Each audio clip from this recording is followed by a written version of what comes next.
Bande passante, l'info décryptée, un podcast de la Provence et Radio Star. Audrey Savournin. Ça ne vous aura pas échappé, la fin de l'année approche à grands pas et avec elle, l'heure du bilan et des rétrospectives. Un rituel auquel la Provence se plie bien volontiers, comme bande passante à sa manière. Nous avons proposé aux différents services traitant l'actu locale de choisir chacun le sujet qui les a le plus marqués cette année et un journaliste pour en parler. Il sera donc question de la qualification européenne de l'OM, de la mort d'Ivan Colonna, du succès de Jul, de l'affaire du dentiste Gage, de la chute de Didier Raoult, du raz-de-marée RN aux législatives ou encore de la polémique autour des croisières. Bienvenue dans cette ultime bande passante de 2022.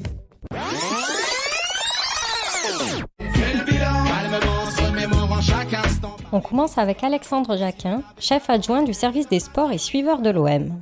Si je ne devais retenir qu'une seule soirée de cette année 2022 pour l'OM, ce serait celle du samedi 21 mai. Je pense que les supporters de l'OM seraient d'accord avec moi. Pour recontextualiser, ce jour-là, l'OM dispute la 38e journée de Ligue 1. Les Marseillais sont 3e à égalité de points avec Monaco qui est 2e. Et pour se qualifier directement en Ligue des Champions, il faut faire un meilleur résultat que Monaco.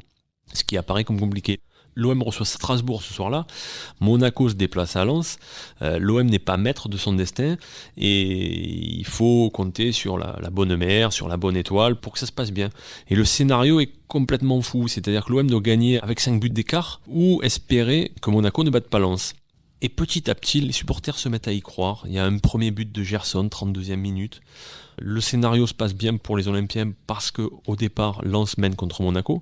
Finalement, en seconde période, Monaco marque 2 buts. Donc Monaco mène à Lens. Donc on se dit que c'est quasiment terminé. Et puis, il se passe quelque chose au stade. Les Olympiens commencent à y croire à nouveau parce qu'Under marque un deuxième but, 73e minute. Gerson marque un troisième but, 89e minute. Et là, on se dit, bon, peut-être que si l'OM gagne 5-0, ça va le faire.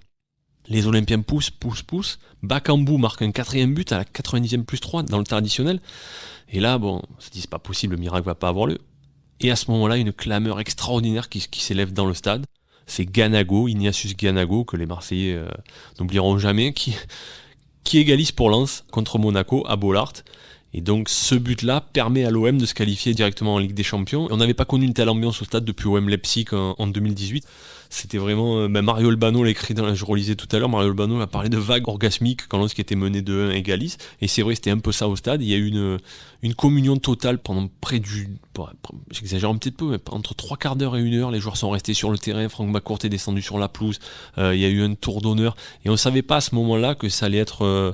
aussi la fin d'une génération, la courte génération Sampaoli, parce que ce soir-là on se dit Sampaoli a qualifié l'OM en Ligue des Champions et c'est parti, il va jouer la Ligue des Champions et l'OM. Et finalement 2 mois après il s'en va, plusieurs joueurs, dont Gerson aujourd'hui qui a une situation compliquée à l'OM et qui va partir aussi, donc c'est vraiment le clou de cette saison et c'est le clou de l'année de 2022. Sophie Manelli, journaliste au pôle Société. Alors moi, c'est la descente aux enfers de Didier Raoult depuis le début du Covid. Depuis 2020, donc, c'est allé de révélation en révélation, d'enquête journalistique en enquête journalistique. Et en juillet, ma consoeur Alexandra Ducamp et moi, on a pu consulter le document que tout le monde attendait, c'est-à-dire le rapport de l'IGAS, l'Inspection Générale des Affaires Sociales, mené au sein de l'UHU. Et donc là, on a vu exploser en fait la maison Raoult sous le poids d'une enquête véritablement accablante. C'est une enquête qui pointe des choses qui étaient soupçonnées, qui étaient plus ou moins révélées par des enquêtes journalistiques et différents rapports, qui pointent un Didier Raoult agissant comme un gourou, impliqué dans des pratiques médicales déviantes, une stratégie de course à la publication. C'est un rapport qui met fin à tout un parcours de ce personnage qui a fortement marqué la pandémie et qui est très présent dans l'actualité depuis 2020. Il faut se rappeler ce qu'était Didier Raoult depuis le début du Covid. Il a été encensé par les politiques de tous bords. Emmanuel Macron est venu le voir à l'IHU. Donald Trump avait déclaré qu'il était soigné avec son traitement miracle à la chloroquine. Il a incarné une forme d'antisystème, alors que paradoxalement, il était au cœur d'un système élitaire, universitaire et politique. Il était suivi sur les réseaux sociaux par des centaines de milliers de personnes qui le soutenaient. Sa parole était attendue comme celle d'un prophète. On lui a imputé certaines réticences contre la vaccination du fait de ses prises de position. Aujourd'hui, il est remis en cause par la quasi-totalité de la communauté scientifique et médicale. Ce qu'il en ressort quand même pour la science française, c'est une espèce de méfiance à l'égard des chercheurs français, ce qu'on appelle maintenant la French Science, c'est-à-dire une science, des études scientifiques mal conduites ou voire falsifiées. Ce qui ressort aussi de cet épisode, c'est une grosse interrogation sur le rôle des autorités de contrôle sanitaire qui ont été alertées à diverses reprises et depuis des années sur les pratiques à l'IHU et qui ont donc attendu tant de temps et tant d'enquêtes journalistiques pour agir. Cyril Castellitti, journaliste au spectacle. Je pense qu'on ne peut pas faire l'impasse sur le concert de Jul au Stade Vélodrome. Cette année, pour moi, c'est le concert vraiment qui était à retenir. Et ce qui est incroyable avec Jul, c'est que c'est pas le seul concert magistral qu'il a fait cette année en plus. Il finit l'année là récemment avec un grand concert au Dôme, concert gratuit, où il a dévoilé les 10 premiers titres de son dernier album Cœur Blanc, dans lequel on a, je crois, plus d'une vingtaine de pays qui sont représentés. Donc bon, voilà. Ça fait des années depuis qu'il est lancé, c'est l'un des rappeurs les plus prolifiques du moment. C'est une bête de travail. Et je pense que c'est un gars qui a été beaucoup méprisé. Et allez, même si t'aimes pas la musique de Jul, même si reconnais le taf du gars. Ce qui fait la force d'un artiste comme Jul, c'est son authenticité. Dans un milieu du rap qui est parfois caricaturé, ou parfois même où les rappeurs se caricaturent eux-mêmes, avec des grosses marques, avec quelque chose qui brille, quelque chose de pimpant, quelque chose un petit peu... Voilà, Jul, il arrive avec des codes populaires au sens littéral du terme. C'est-à-dire que Jul, il arrive en claquette. La claquette, c'est un symbole de Jul. La Twingo aussi.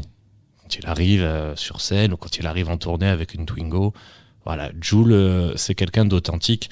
Tu te poses à côté de Jul, tu l'écoutes parler, t'as l'impression de parler avec un pote qui se prend pas la tête. Et je pense que c'est son humilité aussi qui touche les gens. Après, ça, c'est le premier aspect. Le second aspect, c'est sa musique. Il arrivait avec des influences particulières. Il va pas emprunter forcément dans les classiques où on s'attend. Il s'imprègne aussi de musique comorienne, il s'inspire de tout un tas de la musique qu'il a autour de lui, quoi. Ce qui est incroyable, c'est que tout le monde veut un son à la Jul. Donc voilà, pour synthétiser, je dirais que le succès de Jul, c'est d'abord un personnage, et c'est ensuite une musique qui est festive, qui parle à tout le monde. Donc voilà, ça fonctionne. Denis Trocero, chef du service police-justice. Ce que je retiendrai essentiellement de l'actualité judiciaire de l'année écoulée, c'est sans nul doute l'affaire Gage, du nom de ces 2 dentistes marseillais qui étaient installés depuis une bonne dizaine d'années dans les quartiers nord de la ville et qui avaient une clientèle relativement paupérisée. Pourquoi l'affaire Gage ? Parce que à partir du 28 février, le père et le fils, donc le père Lionel et le fils Jean-Claude, ont été jugés. Ils ont été jugés pour des faits relativement graves qu'on n'avait jamais vus jusque-là, c'est-à-dire des violences volontaires commises sur des patients, suivies de mutilations qui leur faisaient encourir la peine de 10 ans d'emprisonnement, avec un nombre de victimes assez considérable, c'est-à-dire plus de 320, ce qui n'était jamais arrivé. Et pour l'occasion, on avait pour la première fois à Marseille aménagé une salle qu'on a appelée la salle des procès hors normes pour accueillir toutes ces victimes, pour permettre ce face-à-face entre ces patients et les 2 prévenus pour un procès qui allait durer cette semaine. Et ce procès a été particulièrement éprouvant pour les victimes qui avaient envie de dire un certain nombre de choses à leur bourreau, entre guillemets. Eux ont répondu aux victimes. Ça a été un accouchement, une maïeutique assez difficile parce qu'ils ont longtemps ergoté jusqu'à reconnaître finalement qu'ils avaient peut-être pas tout bien fait parce que le principal prévenu, Lionel Gage, avait une certaine arrogance. Voilà, c'était vraiment la première fois qu'à Marseille, on aménageait une salle pour un procès médical ou paramédical avec de nombreuses victimes. Jusque-là, il y en avait eu l'affaire des prothèses PIP, mais c'était d'autres salles qui avaient été aménagées dans d'autres palais, mais qui n'étaient pas des palais à vocation judiciaire. Voilà, donc on a tout eu en fait. On a eu à la fois une confrontation très douloureuse avec parfois des insultes qui fusaient en début d'audience. Il a fallu que la présidente s'en mêle, qu'elle demande à tout le monde de garder son calme, sinon le procès ne serait pas possible.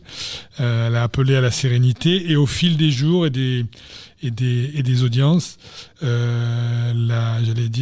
l'ire des victimes s'est un peu apaisée, ce qui fait que le procès s'est bien tenu. Et à l'arrivée, on a eu 2 prévenus qui ont été respectivement condamnés à des peines de 8 ans et 5 ans de prison ferme. Peines qui ont été assorties du mandat de dépôt. Le père et le fils Gage sont repartis entre menottés, et ils ont aussitôt fait appel. Et en l'état, on s'acheminerait très prochainement. En tout cas, une audience a été fixée pour un procès qui devrait intervenir au mois de mai prochain, où on va tout reprendre à zéro, sans doute dans la même salle, mais on va repartir à zéro. Espérons que les choses vont se dérouler avec la même sérénité qu'en première instance. Marine Stromboni, journaliste aux informations générales, en charge de la page Corse. Alors moi, ce que je retiens de l'année 2022, c'est évidemment l'agression mortelle qu'a subie Yvan Colonna le 2 mars dernier à la maison centrale d'Arles, où il était incarcéré pour l'assassinat du préfet Claude Erignac le 6 février 1998 à Ajaccio. Le 2 mars, Yvan Colonna se rend dans la salle de musculation de la prison. Il est un peu plus de 10 heures quand un homme entre dans la salle, se rue sur lui, le passe à tabac, l'étrangle, l'étouffe et le laisse pour mort avant de sortir prévenir un gardien. Cet homme, c'est Franck Elongabé, un détenu lui aussi, qui connaît bien Yvan Colonna. À la suite de cette violente agression, Yvan Colonna quitte la prison, se rend à l'hôpital à Marseille et il est alors plongé dans un profond coma dont il ne sortira jamais. En Corse, cette agression a créé un véritable choc pour plusieurs raisons. Déjà, la question du rapprochement des prisonniers est une question problématique entre la Corse et Paris depuis des années. Yvan Colonna, comme Alain Ferrandi et Pierre Alessandre et 2 autres membres du commando Erignac, demandent leur incarcération dans une prison insulaire depuis des années, en vain. Et ce qu'on entend beaucoup dès l'agression d'Yvan Colonna dans les rues de Corse, c'est qu'elle n'aurait pas pu avoir lieu s'il avait été incarcéré en Corse comme le droit l'y autorise. Rapidement, on entend donc dans les rues de Corse qu'il s'agirait d'une vengeance d'État et la contestation va prendre de plus en plus d'ampleur, nourrie par des mois de discorde entre le gouvernement et la collectivité de Corse, à la tête de laquelle siègent des nationalistes.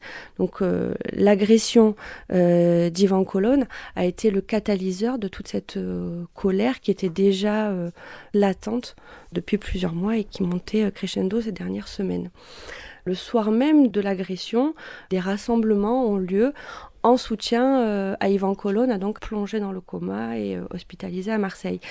Mais rapidement, donc dans ces rassemblements, puis dans les manifestations qui seront organisées par la suite, on commence à voir apparaître une phrase, Statu francese assassino, qui signifie État français assassin, et cette phrase va devenir un slogan, un mot d'ordre. La Corse s'est véritablement embrasée. Aujourd'hui, cet événement, ses conséquences restent quelque chose de très important et qui marqueront encore l'année 2023 parce qu'on est toujours dans une impasse. Politiquement, les discussions entre la Corse et l'État n'avancent pas et surtout la famille d'Yvan Colonna attend toujours justice et vérité sur l'agression dont il a été victime. 3 enquêtes sont en cours et de nombreux points d'interrogation subsistent. François Tonneau, journaliste politique. Si on devait retenir une seule chose de l'année politique en Provence-Alpes-Côte d'Azur, ce serait sans doute le 19 juin 2022, ce qu'on a appelé le raz-de-marine en Provence, référence au raz-de-marée, au tsunami provoqué par la victoire de 21 députés Rassemblement National législatif. C'est une grande première, même si on sait que cette terre de Provence, de Côte d'Azur est plutôt propice, plutôt fertile à l'ex-Front National. Là, on a vraiment eu affaire à un tsunami. 21 députés, on le disait, c'est une première. C'est le quart du contingent envoyé dans toute la France par Marine Le Pen à l'Assemblée nationale. Alors, évidemment, c'est pas une immense surprise, puisque Marine Le Pen était arrivée en tête. On se souvient au premier tour de la présidentielle dans cette région. Elle avait eu un peu plus de 51% des voix. Déjà là, c'était une première. Elle devait ça à une campagne qui avait été non plus celle de la dédiabolisation parce qu'elle avait déjà été faite, mais celle plutôt de l'adoucisseur. On avait une Marine Le Pen très présente dans notre région. On la voyait beaucoup, notamment à Toulon, où elle a quelques lieutenants comme David Racheline, le maire de Fréjus, ou Frédéric Boccaletti, qui depuis est devenu député, qui est toulonnais. Et donc, elle a passé beaucoup de temps ici. Elle a profité du discours extrêmement droitisé d'Éric Zemmour. Là où ça devient quand même un peu surprenant, c'est la quantité de députés envoyés à l'Assemblée. Un département comme le Vaucluse a bien failli faire le grand chelem. À 590 voix près, on avait 5 députés Rassemblement National sur 5. En réalité, il y en a eu 4. Dans le Var, 7 des 8 députés sont étiquetés au RN. Dans les Bouches-du-Rhône, alors c'est beaucoup plus diversifié. On a des électorats très différenciés entre Marseille, Arles, le nord du département. Mais on a quand même 6 députés RN. Il faut savoir que dans la région, il n'y en avait aucun en 2017. Il y avait un sénateur, Stéphane Ravier, marseillais, qui depuis est passé chez Zemmour. On ne peut pas dire qu'il ait fait le bon calcul politique, mais là, on a affaire à un vrai raz-de-marine, comme on le disait. On évoquait le Vaucluse, et si on peut conclure là-dessus, on se souviendra qu'en 2012, Marion Maréchal avait sans doute initié quelque chose. Et ben là, sa tante a fait plus que le confirmer. Elle a fait exploser la droite traditionnelle dans le Sud au profit de ce qu'on pourrait appeler le grand remplacement par le Rassemblement National. Jean-Luc Rosel, chef du service économie. Ce qui m'a le plus marqué, c'est sans doute les problèmes qui sont liés aux croisières. C'est une activité que Marseille a beaucoup désirée et beaucoup aimée depuis les années 80. Jusqu'aux années 2000, il y a eu une montée progressive de la fréquentation des croisiéristes. Et puis en 2000, avec l'arrivée du TGV Méditerranée sur la ville, Marseille est apparue comme une véritable tête de pont pour les grands armateurs. Et puis on est arrivé jusqu'au début de 2019 avec un potentiel passager qui s'est élevé à 1,8 million. Ça, c'était juste avant que la crise sanitaire arrive et il y a eu un coup d'arrêt. Pendant cette crise sanitaire, il y a eu un phénomène que personne n'a vu venir, qui est celui du trop-plein.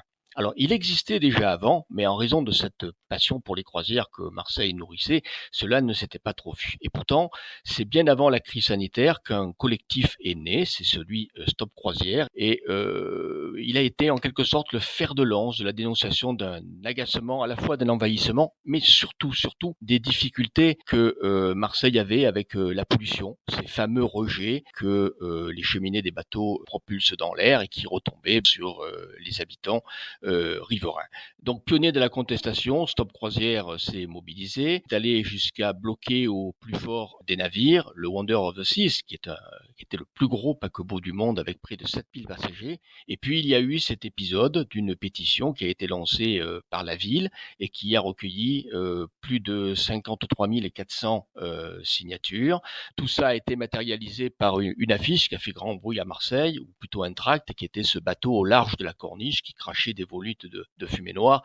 Là, en fait, c'était une exagération, mais le problème demeure quand même bien réel de celui des rejets. Et pourtant, dans le même temps où il y avait cette agitation et ces dénonciations parfaitement légitimes, des efforts étaient entrepris. Par exemple, l'électrification qui a débuté ce qu'on appelle le branchement à quai des bateaux. Il y a eu l'équipement de cheminées de scrubber avec un point fort, un bateau de la Méridionale qui a été équipé d'un scrubber et ce scrubber fait que ce bateau ne rejette absolument rien. Dans le même temps encore, il y a eu des bateaux qui sont arrivés avec un mode de propulsion au gaz naturel liquéfié. Bientôt, il va y avoir du biométhane. Et puis enfin, c'est la dernière étape. Il y a eu une signature d'une charte de décarbonation. Et enfin, signe que les choses avancent quand même si tout n'est pas encore parfait, le 15 décembre dernier, l'Organisation maritime internationale a validé la création d'une zone de contrôle des émissions d'oxyde de soufre en Méditerranée. Ça veut dire que la contestation et la dénonciation a finalement eu un certain nombre d'effets positifs. Elle a sans doute permis d'accélérer un processus qui était certes enclenché, mais qui peut-être aurait pris davantage de temps. C'est la fin de ce bande passante. Merci de l'avoir écouté, de nous être fidèles. Merci à l'ensemble de la rédaction de La Provence pour son implication tout au long de 2022 et à l'année prochaine pour de nouveaux épisodes, toujours sur laprovence.com et sur les différentes plateformes.